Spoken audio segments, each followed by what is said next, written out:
Rien de particulier, hein. On est dans l'installation de la cour, la lecture du rapport. Donc rien de particulier pour le moment. Mon client, pour le moment, tient.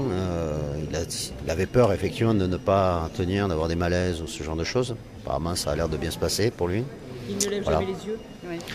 C'est sûr qu'il a en face de lui les familles des victimes. Il n'a pas, je pense, l'intention ni d'avoir l'air de les provoquer.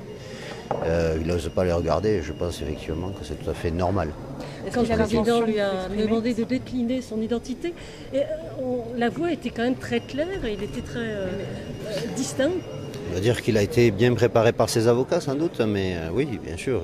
On lui demandait simplement de donner sa date de naissance et son lieu de naissance. Donc effectivement, pour le moment, on ne lui demande pas de rentrer dans les détails des faits. Est-ce qu'il a l'intention de s'expliquer sur les faits? Vous me disiez qu'il était... Il en a l'intention. Je ne sais pas s'il en aura la capacité, mais l'intention, oui, bien sûr. Il veut tout dire. Il va dire tout ce qu'on... Il va répondre à toutes les questions qu'on lui posera, oui, bien sûr. Quels sont les moments que vous redoutez?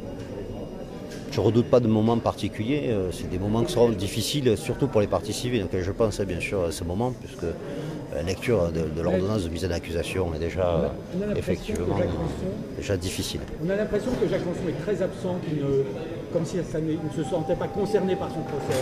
Non, je ne pense pas que ce soit... C'est peut-être une apparence en tout cas.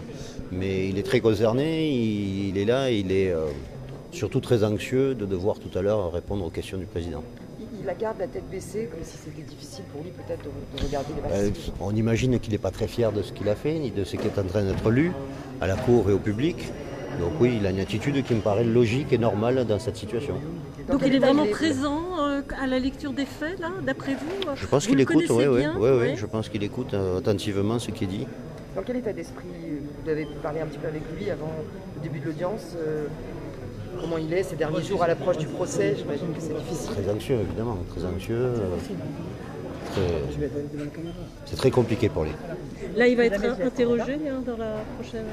Logiquement, oui, c'est ce qui est prévu dans le planning de la cour. Oui. Vous l'avez préparé particulièrement?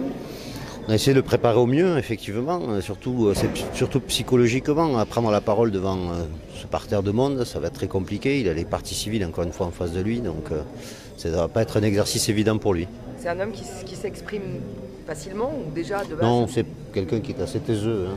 C'est pas un bavard, Crançon.